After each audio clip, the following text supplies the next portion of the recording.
Hello students, आज की class में हमें पढ़ना है अपना chapter 16 accounting for bills of exchange.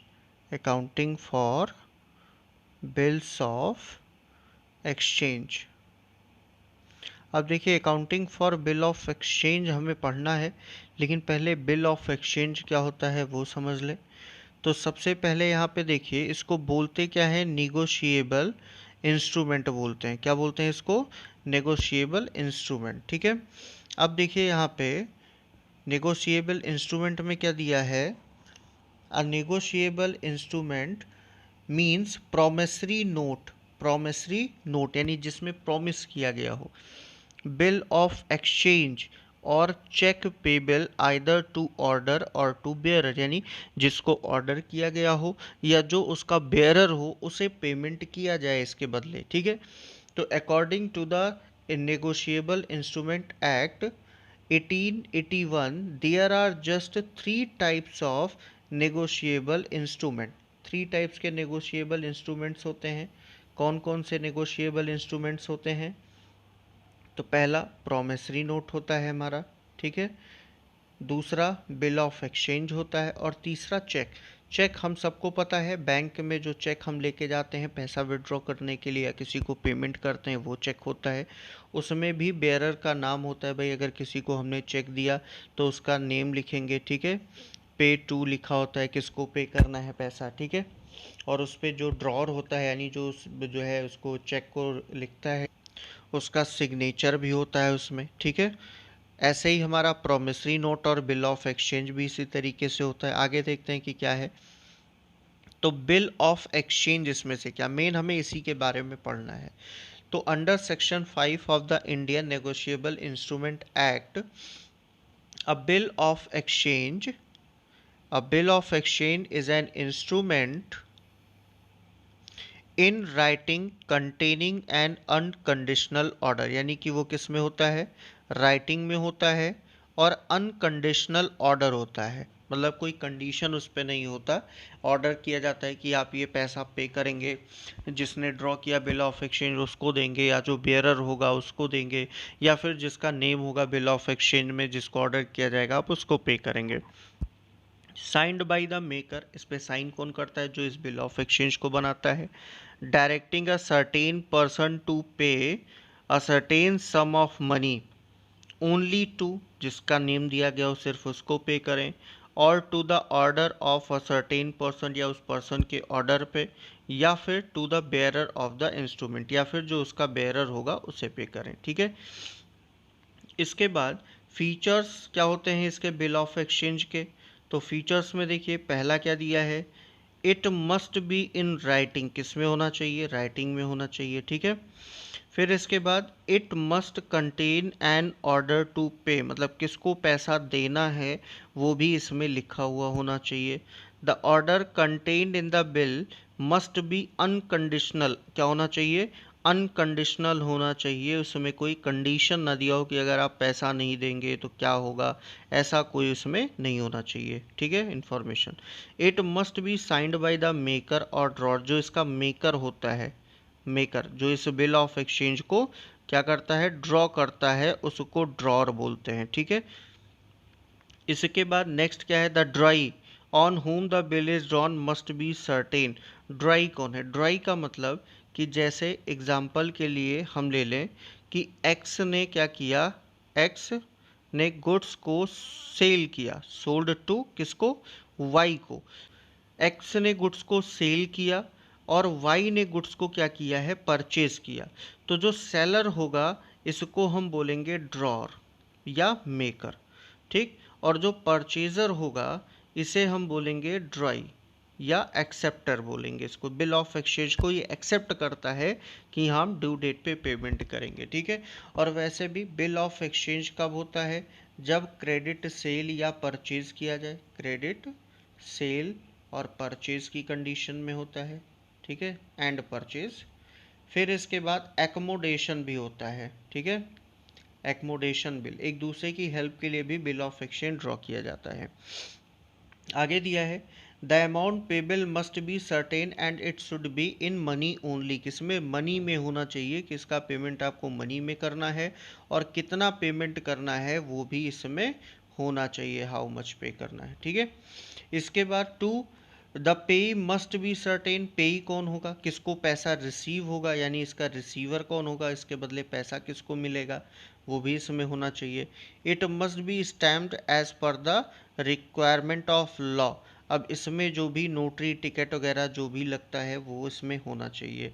इसके बाद क्या है, parties of the bill of exchange, bill of exchange की पार्टीज कौन कौन सी होती हैं। तो अभी आपको बताया कि पहली पार्टी जो होती है वो कौन होता है, ड्रॉर, ठीक। अब ड्रॉर कौन होता है, जो गुड्स का सेलर होता है, कौन होता है, गुड्स का सेलर, ठीक। इसके बाद दूसरा कौन होता है, ड्राई होता है, ड्राई कौन है, गुड्स का क्या है, परचेजर होता है, ठीक है। अब यहाँ पे देखेंगे कि ये जो ड्रॉर है हमारा, कौन, ड्रॉर, ये बिल ऑफ एक्सचेंज का मेकर भी होता है, मेकर यानी गुड्स बिल ऑफ एक्सचेंज को ये ड्रॉ करता है, बनाता है और उस पर अपना सिग्नेचर भी करता है, ठीक है। इसके बाद जो ड्राई है, ड्राई क्या करता है, ड्राई ने तो गुड्स को क्रेडिट पे परचेज कर रखा है, तो ये क्या करेगा, पैसा पे करने वाला होगा, ठीक है। यानी ये बिल ऑफ एक्सचेंज का एक्सेप्टर होगा, कौन होगा, एक्सेप्टर माना जाएगा, ठीक है। तो वही दिया है कि ड्राई और मेकर कौन है, अ ड्रॉर, ड्रॉर और मेकर कौन है, a drawer is a seller of goods, goods का कौन है, सेलर है, किस पे सेल किया, क्रेडिट पे सेल किया, उधार में सेल किया, उसके लिए ही बिल ऑफ एक्सचेंज ड्रॉ होता है। एंड ही राइट्स और drawers the bill on the customer, ये क्या करता है, बिल ऑफ एक्सचेंज को लिखता है या जिस ड्रॉ करता है, किस पे, the bill on the customer, किस पे, कस्टमर पे, जिसने क्रेडिट पे गुड्स को परचेज किया। दूसरा है ड्राई, ड्राई कौन होता है, dry is a customer who is buying goods on credit, dry कौन होता है, कस्टमर होता है जो क्रेडिट पे गुड्स को खरीदता है, फ्रॉम द ड्रॉर, किससे, ड्रॉर से, सेलर से, ठीक है। Dry accepts the bill to pay the amount by writing the word accepted, ये क्या करता है, बिल ऑफ एक्सचेंज को एक्सेप्ट करता है, उस पर लिखता है कि एक्सेप्टेड, जो भी उसमें ड्यू डेट लिखा कि इतने दिन के बाद पेमेंट करना है, एक्सेप्टेड, और उसके बाद वो अपना सिग्नेचर कर देता है, ठीक है। एक्सेप्ट करता है कि इतने दिन के बाद हम पेमेंट करेंगे। और तीसरा होता है पे, अब पे जरूरी नहीं कि ये वो वाला पे नहीं कि हाँ, पे का मतलब है पैसा देने वाला, ठीक है। पेई का मतलब है जिसको फाइनल पेमेंट होगा, वो कौन होगा, पेई होगा। तो payee is the person to whom the final payment is to be made, जिसको फाइनल पैसा मिलेगा। Drawer of bill can be payee of the bill, कौन हो सकता है, ड्रॉर भी पेई हो सकता है। और ही में appoint a third party for the same, या वो थर्ड पार्टी को भी अपॉइंट कर सकता है। जैसे मान लो कि ड्यू डेट से पहले बिल ऑफ पैसे की ज़रूरत पड़ी किसको, ड्रॉर को, तो बैंक एक फैसिलिटी प्रोवाइड करता है, और वो क्या फैसिलिटी प्रोवाइड करता है कि आप अपने बिल ऑफ एक्सचेंज को डिस्काउंट करा सकते हैं बैंक से, ठीक है। अब पेमेंट मान लो आपको आफ्टर 3 मंथ मिलना है और आपको पैसे की ज़रूरत अभी पड़ गई, तो आप क्या कर सकते हैं, इस बिल ऑफ एक्सचेंज को बैंक से डिस्काउंट करा सकते हैं, तो बैंक कुछ पैसा काट के आपको पेमेंट कर देगा। और जब ड्यू डेट आएगा तो उस ड्यू डेट पे बैंक क्या करेगा, बैंक जाएगा किसके पास, ड्राई के पास, और ड्राई को बिल ऑफ एक्सचेंज देगा, क्या देगा, बिल ऑफ एक्सचेंज देगा, ठीक है। इसके लिए बिल्स रिसीवेबल होगा, और ड्राई इसका पैसा किसको पे कर देगा, बैंक को पे कर देगा, क्योंकि बेयरर भी बिल ऑफ एक्सचेंज का क्या हो सकता है, पे हो सकता है, ठीक है। तो बैंक यहाँ पे पे होगा तो इसको फाइनल पेमेंट मिलेगा, तो बैंक यहाँ पे पे माना जाएगा। या हो सकता है कि जो ड्रॉर है इसने बिल ऑफ एक्सचेंज को किसी और को दे दिया हो जिसका ये पैसा बाकी हो, ठीक है। तो ड्रॉई किसको पेमेंट करेगा, उस जिसके पास बिल ऑफ एक्सचेंज होगा, तो उसको बोलते हैं एंडोर्सी, क्या बोलते हैं, एंडोर्सी बोलते हैं। तो एंडोर्सी भी इसका पे हो सकता है, ठीक है। तो ये इसके पार्टीज़ हैं। फिर इसके बाद देखते हैं कि बिल ऑफ एक्सचेंज कैसा होता है, ठीक है। तो बिल ऑफ एक्सचेंज देखिए किस तरीके से बनेगा, एडवांटेज के साथ साथ देखते हैं कि इसका एडवांटेज क्या है। तो सबसे पहले इसका एडवांटेज देखेंगे कि क्या है। तो एडवांटेज में सबसे पहले दिया है purchase and sale of goods on credit. अगर हम कोई गुड्स जो है परचेज या सेल करते हैं तो उसके लिए होता है। डिस्काउंटिंग फैसिलिटी, अभी जो आपको बताया कि बैंक से हम पैसा ड्यू डेट से पहले भी ले सकते हैं, ठीक है, बिफोर ड्यू डेट, ये भी एक फैसिलिटी मिल जाती है हमको। फिर इसके बाद हम इसको easy to recover the amount, amount recover करना इजी होता है क्योंकि इसे बिल ऑफ एक्सचेंज को क्या किया है, ड्रॉई ने एक्सेप्ट कर रखा है। तो ये लीगली क्या है, एक्सेप्टेबल है। जो है कोर्ट में भी एक्सेप्टेबल होगा। अगर कोई पैसा नहीं देता तो हम कोर्ट के थ्रू भी उससे पैसा ले सकते हैं, कोई फ्रॉड नहीं हो सकता। एंडोर्समेंट हो सकता है, मतलब अगर मान लो ए ड्रॉर है और ए ने क्रेडिट पे गुड्स खरीद रखा है सी से, और ए ने क्रेडिट पे गुड्स सेल कर रखा किसको, बी को, तो बी से जो बिल ऑफ एक्सचेंज मिला है वो बिल ऑफ एक्सचेंज ट्रांसफ़र कर सकता है वो सी को, फिर सी जाके ड्यू डेट पे पैसा किसे, बी से एक्सेप्ट कर लेगा। फिर इसके बाद नेक्स्ट है certainly as to payment, no reminder to debtor, कोई रिमाइंडर की ज़रूरत नहीं होती क्योंकि डेट तो पहले ही लिखा हुआ है। फिर इसके बाद नेक्स्ट क्या दिया है, convenient means of remittance in foreign trade और वैलिड एविडेंस ऑफ डेप्ट, डेप्ट का वैलिड एविडेंस भी हो जाता है, ठीक है। फिर इसके बाद नेक्स्ट क्या दिया, specimen of bill of exchange. तो स्पेसिमेन देखिए किस तरीके से होगा यहाँ पे।